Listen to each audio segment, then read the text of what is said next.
line of actual control is extremely dicey.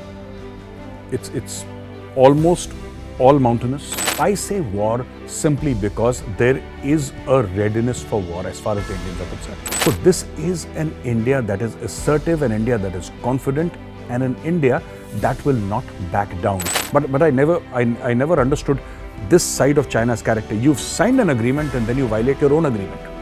It's very difficult for China to imagine a nation that can match it missile for missile, gun for gun, ammunition for ammunition, troop for troop, tank for tank. And it's not just India that is reacting like this. The world has gotten sick and tired of China. China's bullying tactics, and the people are saying that, listen, yeah, enough is enough. Jai Hind, friends. I'm Major Gaurav Arya and you're watching the latest news of the day. Now, the news is that India has moved approximately 10,000 troops from the western sector, which is roughly the international border with Pakistan, from the western sector to the line of actual control.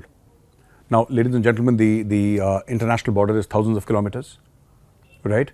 The line of control is approximately 7,500 kilometers, and the line of actual control is about 3,500, 3,600 kilometers. The line of actual control is extremely dicey. It's almost all mountainous. Almost all of it is in high altitude regions, which is above 9,000 feet, almost all. And it has some of the most treacherous terrains in the world. Temperatures plummet to minus 25, minus 30, minus 40, minus 50 in severe winters, lack of oxygen, etc. It is there that this war at the super high altitude is being fought against China. I say war simply because there is a readiness for war as far as the Indians are concerned. And in a function, a day back, it was India's Defence Minister, Mr. Rajnath Singh ji, who said that don't think that this is India of the old. Don't think that you can just come, do something and go away and there are no repercussions. The repercussions will happen from land, sea and air. So this is an India that is assertive, an India that is confident, and an India that will not back down. And this flows top down actually. Everything flows top down in this world. It is essentially a leadership game, where China suddenly feels extremely uncomfortable because, you know, this is India saying that, hey, listen, yeah, if you want to talk as an equal, we'll talk as an equal, but we don't take very kindly to dictation. Don't talk at us. You can talk with us. We are okay with that. Don't talk at us, because then we'll hit back. And this is confusing China a little bit, right?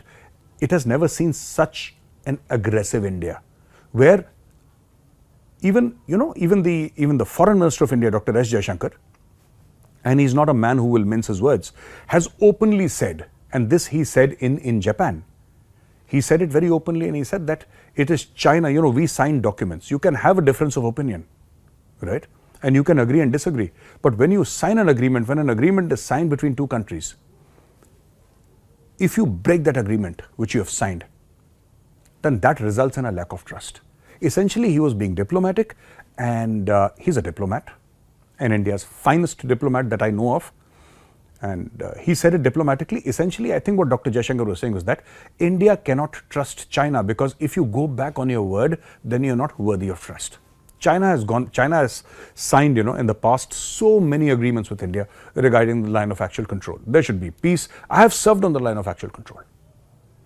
And when I served, it was absolutely peaceful. We have waved at Chinese troops. We have not spoken to them because they could not speak in Hindi or English and we could not speak in Mandarin. But that said, it was very peaceful. We'd wave at each other.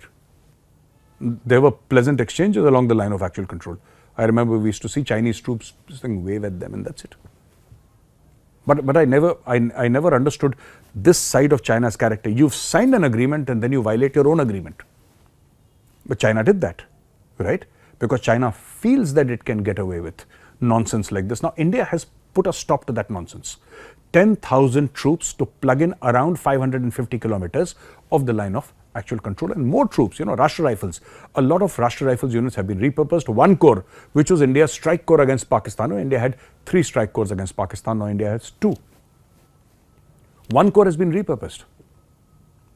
17 Corps, which is a mountain strike corps based in Panagarh, West Bengal, that strike corps is being given more teeth. So all this is happening, and China can't figure out, because it's very difficult for China to imagine a nation that can match it missile for missile, gun for gun, ammunition for ammunition, troop for troop, tank for tank. aircraft for aircraft. And India has put all assets on ground, and China is finding it difficult to move. So China will do stuff like, getting one odd Mohammad Muizu to create some sort of ruckus inside Maldives, so as to try and embarrass India. But what India does is, then India inaugurates INS Jatayu. Admiral R. Hari Kumar goes, and 250 odd nautical miles off the coast of Kochi, just up north from Maldives, in these islands, Indian islands, we built a naval base. We built a naval base, and all was very quiet. Nobody had heard about this naval base being built. It was built, and suddenly it was there in the media that Admiral R. Hari Kumar has gone there. A week, 15 days before he went there, it was in the media, and then suddenly one day it was inaugurated, and we built an airstrip there.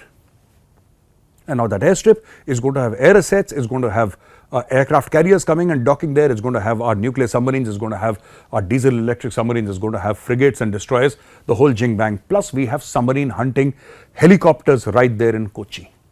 So this entire route of China, coming from China, going here, crossing Sri Lanka, and then going up to Gwadar, or even reaching the Arab nations, whether it's Qatar, whether it's Saudi, it's all there, by sea. And suddenly it looks slightly difficult for the Chinese, and the Chinese are not happy with Indians. I'm repeating this, the Chinese are not happy with Indians building a naval base on Indian territory. Because these islands are so critical in terms of their strategic location that it's got China worried. And you see all the editorials, plus also articles and editorials in the Global Times. They're running. They don't know what to say, they don't know what to do. And so this is a new India. Now look at it from, and it's not just India that is reacting like this. The world has gotten sick and tired of China. China's bullying tactics, and the people are saying that, listen, yeah, enough is enough. That's all I have for you today, ladies and gentlemen. Thank you very much for watching. If you like this video, press the like button. I'll catch you again very shortly. Till then, have a great weekend. Jai Hind.